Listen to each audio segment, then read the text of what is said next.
अच्छो, तुमने अपने दोस्त को बता तो दिया होगा कि ये चार्ट रिवीजन चालू है। जी हाँ, अनादर चार्ट रिवीजन के ऊपर आपका स्वागत है। आज का टॉपिक है एडवांस रूलिंग। 4 मार्क का रेंज है, ऑलमोस्ट हर अटेम्प्ट के अंदर में आ रहा है और इंस्टीट्यूट का लग रहा है फेवरेट। तो चलिए एडवांस रूलिंग कर लेते हैं। बहुत ही इजी चैप्टर है, फ्री फंड के मार्क्स मिलने वाले हैं। अगर आप ये हार्डली हाफ आवर इन्वेस्ट कर देते हैं तो फ्री फंड के मार्क्स आपके हाथ में आ जाएंगे एडवांस रूलिंग को लेकर के। चलिए शुरुआत करते हैं। Yes sir. तो पहला सेक्शन आता है सेक्शन 245 ओबी। अब यहाँ पे एडवांस रूलिंग का कॉन्स्टिट्यूशन बताया है, एग्जाम के अंदर में ये नहीं आता, ध्यान से सुनना। कॉन्स्टिट्यूशन के ऊपर क्वेश्चन नहीं आते। सो बोर्ड ऑफ एडवांस रूलिंग कौन कॉन्स्टिट्यूट कर सकता है? सेंट्रल गवर्नमेंट कॉन्स्टिट्यूट कर सकता है। देखिए, पहले इसे कहा जाता था AR, that is advance ruling, और अब इसे कहा जाता है BAR, that is board of advance ruling. ये तो एक पहली चीज है ही, जिसे 2021 के अंदर में कंप्लीटली अपडेट कर दिया गया था। अच्छा, बार के अंदर में पहले जो कॉन्स्टिट्यूशन था वो बहुत अलग था। अब बार के अंदर में जितने भी लोग रहेंगे they will not be below the rank of chief commissioner. तो ये समझ लीजिए, ये काम की चीज है। The board of advance ruling shell consist of 2 members, each of being officer not below the rank of commissioner. तो बार के अंदर में एटलीस्ट 2 लोग रहेंगे, दोनों में कौन होने चाहिए? कमिश्नर होने चाहिए। पहला पॉइंट है ये। चलिए नेक्स्ट सेक्शन है 245P। अब ये सेक्शन क्या कहता है? मान लीजिए बार का कॉन्स्टिट्यूशन में एटलीस्ट 2 चीफ कमिश्नर चाहिए, किसी रीजन की वजह से एक जो है ये पर्सन अवेलेबल नहीं है, राइट? तो क्या ऐसे केस में जो बचे हुए एक ने प्रोसीडिंग दी है, क्या वो इनवैलिड हो जाएगी? लॉ कहता है नहीं। ये एक ऐसा सेक्शन है जो डिपार्टमेंट को फेवर करता है। लॉ कहता है no proceeding before the pronouncement of advance ruling by the board of advance ruling shall be question or be declared invalid on the ground of existence of any vacancy or any defect in the constitution of bar। तो मान लीजिए अगर vacancy, एक chief 2 chief commissioner चाहिए थे minimum, एक जो है रिजाइन करके चले गए, जब तक की वैकेंसी चल रही तब तक के एक जो चीफ कमिश्नर है उसने प्रोनाउंसमेंट दे दी, तो क्या वो इनवैलिड मानी जाएगी? नहीं सर, वो परफेक्टली वैलिड मानी जाएगी। तो ये डिपार्टमेंट को फेवर करता हुआ सेक्शन है, चेक कीजिए। हाँ जी सर। आते हैं उस चीज के ऊपर जिसके ऊपर आपको सीधे सीधे क्वेश्चन आएंगे। ये वो है जिसके ऊपर आपको डायरेक्ट क्वेश्चन आएगा। Who can make an application to board of advance ruling? BAR को एप्लीकेशन कौन कर सकता है? तो जरा ध्यान से सुनना। सबसे पहले एक non resident board of advance ruling को क्या कर सकता है? एप्लीकेशन कर सकता है।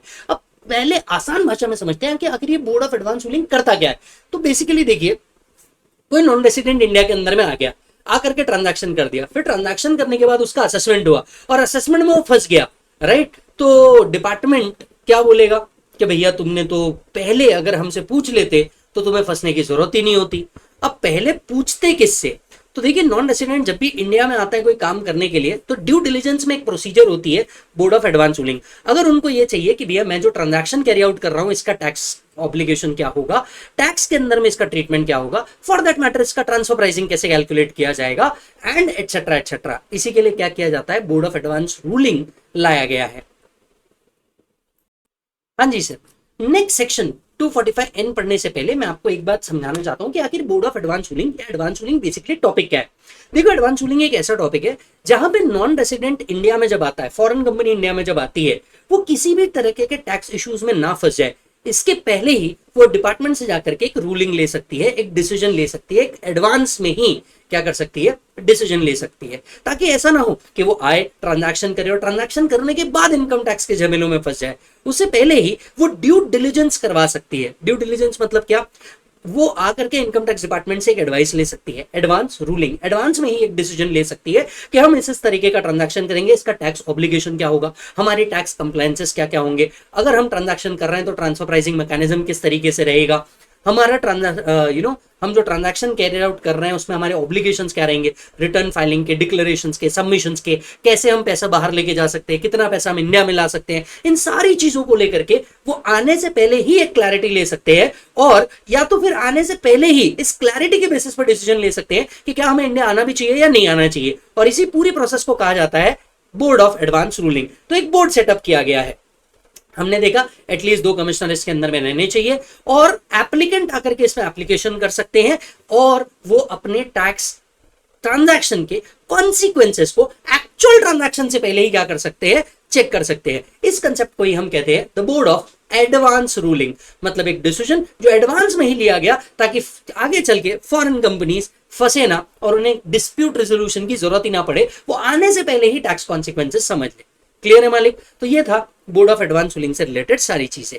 अब आते हैं एक्चुअल डेफिनेशन के ऊपर। अब कौन अप्लाई कर सकता है बोर्ड ऑफ एडवांस रूलिंग के लिए? जैसा कि मैंने कहा, सबसे पहले एक non resident having a transaction undertaken or to be undertaken in India. तो एक नॉन रेसिडेंट जो इंडिया में ट्रांजैक्शन कर चुका है या करने वाला है वो इसको एडवांस रूलिंग को अप्लाई कर सकता है। एक resident having a transaction with non resident, right. So अगर कोई रेसिडेंट है जो ट्रांजैक्शन करना चाहता है किसके साथ, एक नॉन रेसिडेंट के साथ, वो इसको कर सकता है, right, relating to the tax liability arising out of the transaction. Third, resident of class और क्लास ऑफ ट्रांजैक्शन, एक रेसिडेंट भी क्या कर सकता है, एडवांस रूलिंग में जा सकता है, provided the value of transaction, right, in relation to his tax liability arising from one or more transaction exceed 100 crore. So अगर उसकी tax liability out of the transaction कितने से ऊपर जा रही है, 100 करोड़ से ऊपर जा रही है, तो एक resident having a transaction with resident क्या कर सकता है, एडवांस रूलिंग ले सकता है। So non resident advance ruling ले सकता है, resident having transaction with non resident advance ruling ले सकता है, resident having transaction with resident and the tax liability arousing out of the transaction exceed 100 crore, वो भी क्या कर सकता है, एडवांस रूलिंग ले सकता है। Fourth, specified category of person as may be notified by government, as of now public sector undertaking को नोटिफाई किया गया है, तो पब्लिक सेक्टर अंडरटेकिंग भी क्या कर सकता है, एप्लीकेंट बन सकता है। So come on one more time, एक नॉन रेसिडेंट एप्लीकेंट हो सकता है, resident having transaction with non resident applicant हो सकता है, resident having transaction with resident where the tax liability exceed 100 crore applicant हो सकता है, public sector company that is prescribe by government क्या हो सकती है, आपके एप्लीकेंट हो सकती है for the purpose of advance ruling, right, या फिर a resident or non-resident to check whether the transaction is an impermissible avoidance agreement। अगर किसी को गार की एप्लीकेबिलिटी चेक करनी है कि क्या ये अग्रीमेंट इम्परमिसिबल अवॉइडेंस अग्रीमेंट तो नहीं है, ये चेक करना है, तो वो क्या कर सकता है, अप्लाई कर सकता है। तो अगर आपको ये देखना है कि मैं कहीं आगे चल के गार में ना फंस जाऊं, इसके लिए मैं पहले ही चेक करवा देता हूं, वो भी क्या कर सकता है, ये देख सकता है। सो कम ऑन, 5 लोग एडवांस रूलिंग के लिए जा सकते हैं, non resident, resident having transaction with non resident, resident having transaction with resident where the tax liability is exceeding 100 crore, fourth, public sector undertaking, fifth, resident or non-resident to check whether the arrangement is an impermissible avoidance agreement, right। ये लोग क्या कर सकते हैं, prescribe form के अंदर में apply कर सकते हैं बोर्ड ऑफ एडवांस रूलिंग को। चेक करिए मालिक। चलिए, एडवांस रूलिंग के लिए एप्लीकेशन किस तरीके से की जाएगी, ये लिखा है सेक्शन 245 क्यू के अंदर में। एग्जाम में ये इतना ज्यादा नहीं पूछा जाता, पर समझ लीजिए, depending upon the criteria of person, आप रेसिडेंट है, नॉन रेसिडेंट है, resident having transaction with resident है, पब्लिक सेक्टर अंडरटेकिंग है, या गार की एप्लीकेबिलिटी है, इन सभी के हिसाब से आपका अकॉर्डिंगली एक एप्लीकेशन सिलेक्ट होता है फॉर्म नंबर 34 के अंदर में, और जो भी एडवांस रूलिंग आपको चाहिए, जो आपका क्वेश्चन है, वो वहां पे क्या करना होता है, लिख के देना पड़ता है कि आप किस तरह के ट्रांजैक्शन के अंदर में एडवांस रूलिंग चाह रहे हैं। क्या ये एप्लीकेशन विड्रॉ हो सकती है, इसके ऊपर क्वेश्चन आता है। क्या एप्लीकेशन जो बोर्ड को दी गई है, बार को दी गई है, वो विड्रॉ हो सकता है? हाँ, within 30 days from the date of application वो विड्रॉ हो सकता है। ये एप्लीकेशन फ्री में नहीं दिया जाएगा, फ्री में इस धरती पे कुछ नहीं मिलता। आप जब किसी को 1 रुपए देते तो ही वो कहता है भगवान तेरा भला करे, तो भैया फ्री में यहाँ पे कुछ नहीं होता। If something is free you are the product, ये याद रखिएगा। यस, चलिए चेक कीजिए। इसी के साथ साथ आपको फीस भी भरनी है। पब्लिक सेक्टर कंपनी है अगर, तो उसे फीस भरनी है 10,000 रुपीज की बोर्ड ऑफ एडवांस रूलिंग की एडवाइस लेने के लिए। अगर आप अदर एसएससी हैं, आपकी transaction value up to 100 crore है, 2 lakh is the fees, 100 to 300 crore है, 5 lakh is the fees, and above 300 crore है, 10 लाख इज द फीस। तो आपको प्रिस्क्राइब फॉर्म भरना है, form number 34 with respective numbers plus fees भरनी है, और ये एप्लीकेशन आप क्या कर सकते हैं, 30 डेज के अंदर में विड्रॉ भी कर सकते हैं। चेक करिए। नेक्स्ट आता है सेक्शन 245R। अगेन ये भी एग्जाम में इतना ज्यादा नहीं पूछा जाता, बट हाँ ठीक है। आपको एक बार एप्लीकेशन मिल गया, that is board of advance ruling को एप्लीकेशन मिल गया, उसके बाद क्या होगा, जैसे उनको एक एप्लीकेशन मिलता है, इसकी एक कॉपी को पीसीआईटी को भी सेंड करते हैं। मतलब एसएससी ने बार को दिया, बार एक कॉपी किसको सेंड करेगा, डिपार्टमेंट को सेंड करेगा। वो बोलेगा देखो भैया इसके खिलाफ आपके पास क्या आया है, मतलब बेसिकली इस ट्रांजैक्शन के लिए क्या आया है, बोर्ड ऑफ एडवांस रूलिंग आया है। हे कमिश्नर, आप बताइए आपका क्या ओपिनियन है, क्योंकि देखिए बोर्ड ऑफ एडवांस रूलिंग तो फाइनल रूलिंग देगा। अल्टीमेटली डिपार्टमेंट से भी तो उनका व्यू जानना जरूरी है ना, कि वो क्या सोचते हैं अगर ऐसा कुछ ट्रांजैक्शन आया तो, या ऐसा कोई सवाल आया तो बेसिकली बार को जो सवाल मिलता है, ये सवाल को इनकम टैक्स डिपार्टमेंट के कमिश्नर को देते हैं। कमिश्नर को पूछते हैं तू बता तेरा क्या ओपिनियन है, फिर वो अपना ओपिनियन सबमिट करते हैं। On the basis of that क्या किया जाता है, एक मीटिंग रखी जाती है, दोनों पक्ष की बात को सुना जाता है, दोनों अपने पॉइंट ऑफ व्यू रखते हैं, एंड ऑन दैट बेसिस क्या किया जाता है, एडवांस रूलिंग दी जाती है। बस उसी का प्रोसेस 245R के अंदर में लिखा है। So on receipt of application the authority shall send a copy to PCIT CIT and call upon to furnish the necessary record. The authority may either allow or reject after giving OOPH. Bar shall not allow an application where it is already pending before income tax authority. अगर ऐसा कोई assessment already income tax department के सामने pending चल रहा है तब वो इस केस को एक्सेप्ट नहीं करेंगे। अगर यहाँ पे फेयर मार्केट वैल्यू डिटरमाइन करना है तो वो नहीं करेंगे, वो बोलेंगे वैल्यूएशन ऑफिसर के पास जाओ। और अगर ये टैक्स अवॉइडेंस के लिए डिजाइन किया गया कोई ट्रांजैक्शन है तो वो इसको एप्लीकेशन को एक्सेप्ट नहीं करेंगे। नॉर्मली हर केसेस को बार एक्सेप्ट कर सकता है 3 केसेस को छोड़ करके। अगर ये case already income tax authority के सामने पेंडिंग चल रहा है, या फिर इसमें फेयर मार्केट वैल्यू डिटर्मिनेशन है, या फिर इसमें टैक्स अवॉइडेंस ट्रांजैक्शन डिजाइन किया गया है, बार इस ट्रांजैक्शन को एक्सेप्ट नहीं करेगा। इसके बाद क्या होगा, एक फाइनल ऑर्डर पास होगा और इस फाइनल ऑर्डर की कॉपी सेंड की जाएगी एप्लीकेंट को भी एंड पीसीआईटी को भी, राइट। एंड बार कितने दिन में अपना ऑर्डर अनाउंस कर देगा, bar will announce its decision within 6 months from the end 6 months from the receipt of application, not end 6 months from the receipt of application. Clear है मालिक? सो जैसे उनके पास एप्लीकेशन आएगा वहां से वो कर देंगे। ओके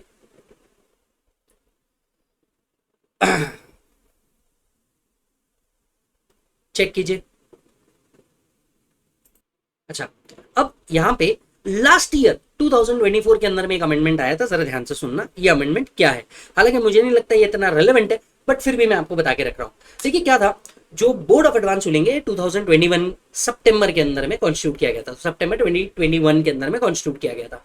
अब इसके पहले के जितने केसेस ऑलरेडी पेंडिंग थे जिसका डिसीजन अभी तक नहीं आया है, तो लास्ट ईयर 2024 के अंदर में क्या किया गया, एक अमेंडमेंट लाया गया। ये अमेंडमेंट क्या था कि अगर आपको ऐसा लगता है कि आपने एप्लीकेशन 2021 से पहले की थी और अब तक इसका कोई कंक्लूजन नहीं आया है, तो ऐसे केस में आप क्या कर सकते हैं, आप एक एप्लीकेशन कर सकते हैं बोर्ड ऑफ एडवांस रूलिंग को कि भैया मेरे को चाहिए ही नहीं, justice delayed is justice denied. अब मेरे को चाहिए नहीं, 2021 से पहले एप्लीकेशन किया था, आज तक के आप कंक्लूड नहीं कर पाए हैं, अब मेरे को क्या नहीं करना, इसमें आगे बढ़ना ही नहीं है। ऐसा कोई एप्लीकेशन करके आप क्या कर सकते हैं, विड्रॉ कर सकते हैं। जनरली विड्रॉल कब होता है, एक्सेप्ट करने के 30 दिन के अंदर। पर अगर कोई एप्लीकेशन ऑलरेडी 2021 से पेंडिंग है और अब तक उसका कंक्लूजन नहीं आया, तो आप एक एप्लीकेशन करके बोल सकते हो अब मेरे को आगे ही नहीं बढ़ना, राइट। तुमने इतने दिन जवाब नहीं दिया, अब तुम मेरे लायक हो नहीं, मैं तुम्हें डिजर्व नहीं करता, जाओ मेरी जिंदगी से, बस ये एक एप्लीकेशन आप कर दीजिए।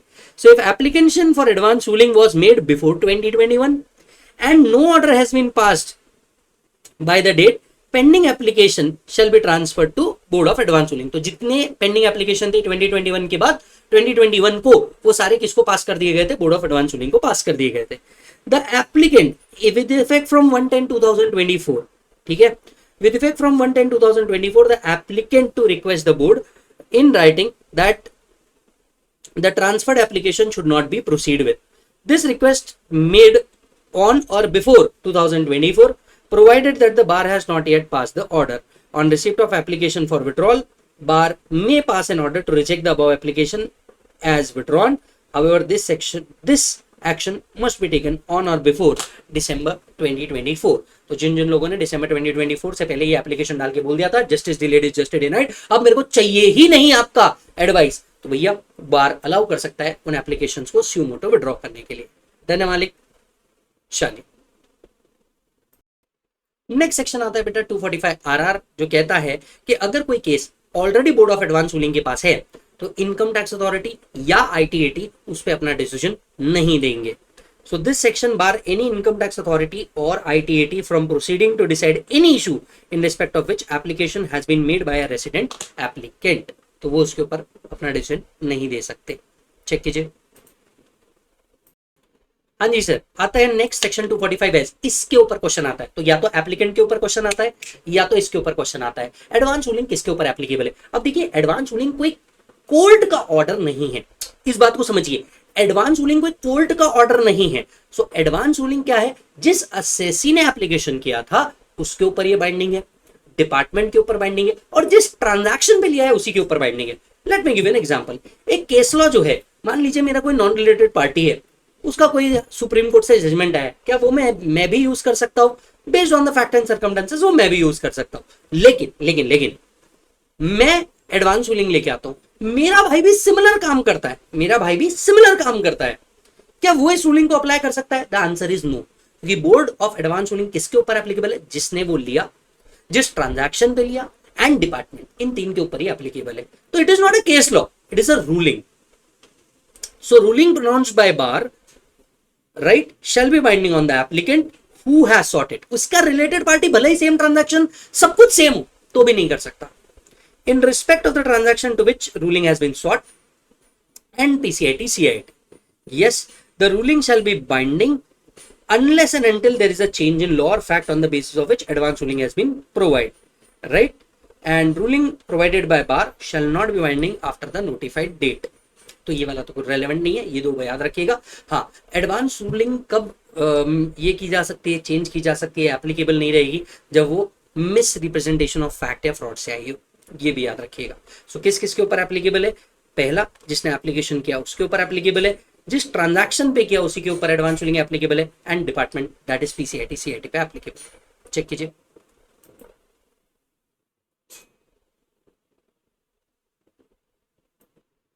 नेक्स्ट चीज ये भी पूछा जाता है sir, section 245 T advance ruling को कब वॉइड डिक्लेयर किया जा सकता है? अगर ये फ्रॉड या मिस रिप्रेजेंटेशन ऑफ फैक्ट से आती है तो एडवांस रूलिंग को वॉइड डिक्लेयर किया जा सकता है। So where the bar finds on a representation made by it that advance ruling has been obtained by fraud or misrepresentation of fact, it may declare such ruling as void ab initio. Clear है मालिक? आता ही है question, check कर लीजिएगा, बहुत छोटी सी चीज है। हाँ जी सर, ओल्ड सिलेबस में इसके ऊपर भी क्वेश्चन आता था। पावर क्या है बोर्ड ऑफ एडवांस रूलिंग के? मैं इसको शॉर्टकट में याद कराता हूँ, डाइस। आपने रेगुलर और फास्ट ट्रैक के अंदर में देखा होगा, हमने इसको डाइस के नाम से याद किया था।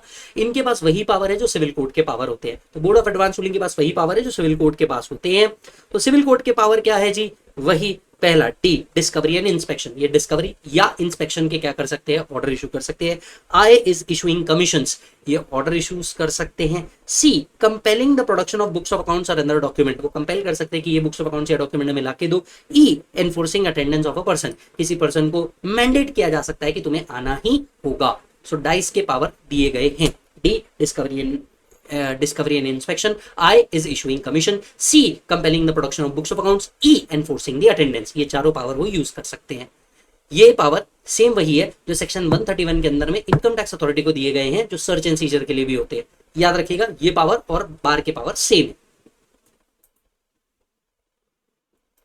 नेक्स्ट सेक्शन आता है 245W। ये तो अभी 2 अटेम्प्ट पहले ही पूछा था कि बोर्ड ऑफ एडवांस रूलिंग से अगर आप अग्रीव्ड है तो क्या आप किसी अथॉरिटी के पास जा सकते हैं? Answer is yes. Board of advance ruling का ऑर्डर अगर आपको पसंद नहीं आता है एज एसएससी, आप हाई कोर्ट में जा सकते हैं। एक बात मैं याद दिला दूं, हाई कोर्ट में आप तभी जा सकते हैं when it is a question of, when it is a question of law. और वो क्वेश्चन ऑफ लॉ कौन फ्रेम करता है? खुद हाई कोर्ट फ्रेम कर सकता है। बट हाँ, बोर्ड ऑफ एडवांस रूलिंग से आपको अग्रीव्ड फील हो रहा है, आप हाई कोर्ट में चल जाइए, कोई दिक्कत नहीं है। हाई कोर्ट में जाने का टाइम लिमिट क्या होता है? वही 60 days from the date of order. So the applicant, if aggrieved by the order passed by the bar, he may appeal to High Court within 60 days from the date of order. Further, High Court satisfy may grant such further period for 30 days for filing such appeal. तो high court अगर चाहे तो ये 60 days के अलावा और 30 days enhance कर सकता है ताकि आप अपना अपील फाइल कर सके। चेक करो मालिक।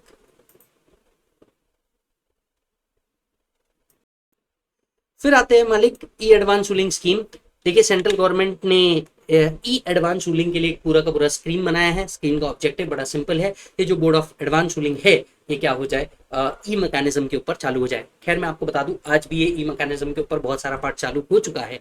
और क्या बार अपने खुद के ऑर्डर को रेक्टिफाई कर सकता है? हाँ जी सर, बार ने जो अपना ऑर्डर पास किया है वो खुद उसको क्या कर सकता है? रेक्टिफाई कर सकता है, ईदर स्यूमोटो और ऑन एप्लीकेशन मेड। तो स्यूमोटो भी पास कर सकता है और एप्लीकेशन मेड पे भी वो क्या कर सकता है? पास कर सकता है। यस और नो मालिक? अच्छा, एक और सवाल है जो मुझे ऐसा लगता है यहाँ पे हमने डिस्कस करना चाहिए। क्या बार वो क्वेश्चंस तो ले सकता है जो उसको अप्लाई किए गए? क्या इनफैक्ट वो भी क्वेश्चन ले सकता है जो उसको अप्लाई नहीं किए पर बाद में याद आए? फॉर एग्जांपल, मान लीजिए मैं बोर्ड ऑफ एडवांस रूलिंग, आपने मेरे से 4 सवाल पूछे, एक 5वां इशू मेरे को समझ में आ गया, तो क्या बोर्ड खुद होकर के वो 5वां इशू को टेकअप कर सकता है इवन दो वो आपके एप्लीकेशन में ना लिखा हो? आंसर इज यस, ये भी कर सकता है। चेक करिए, the applicant can urge to provide any additional question not given in the application, but bar in deciding may at its discretion consider all aspect of the question and may allow the same। तो वो additional question भी accept कर सकते हैं and वो additional grounds में भी जा सकते हैं, कोई दिक्कत नहीं है। क्लियर है मालिक? Yes sir. तो इस तरीके से आपका बोर्ड ऑफ एडवांस रूलिंग भी खत्म होता है। जैसे कि मैंने कहा, एप्लीकेंट के ऊपर दिमाग लगाना, यहाँ क्वेश्चन आएगा, फिर आपके इधर एप्लीकेबिलिटी के ऊपर क्वेश्चन लगाना, इस पे आपके क्वेश्चन आएंगे, फिर आपके वॉइड कब डिक्लेयर कर सकते हैं? Power of bar. And last में ये पढ़ लेना हाई कोर्ट। अगर आपने ये 4 पॉइंट भी पढ़ लिया एडवांस रूलिंग में तो आपका एडवांस रूलिंग सॉर्टेड है। जितने भी एमआरपी में क्वेश्चन दिए हैं जाकर के चेक कर लेना, सारे इसके इर्द गिर्द ही घूम रहे हैं, राइट। इसमें एक बलराम वाला क्वेश्चन है जो अपने एमआरपी के अंदर में डाला हुआ है, वो ईमानदारी से पढ़ लेना, वो एक मल्टीपल टाइम पूछा हुआ क्वेश्चन है। यस मालिक, थैंक यू सो मच, मिलता हूं आपसे अगले चार्ट रिवीजन में। Bye bye and take care. हाँ, दोस्तों को बताना मत भूलना और दोस्तों को भेजना भी मत भूलना। Bye bye.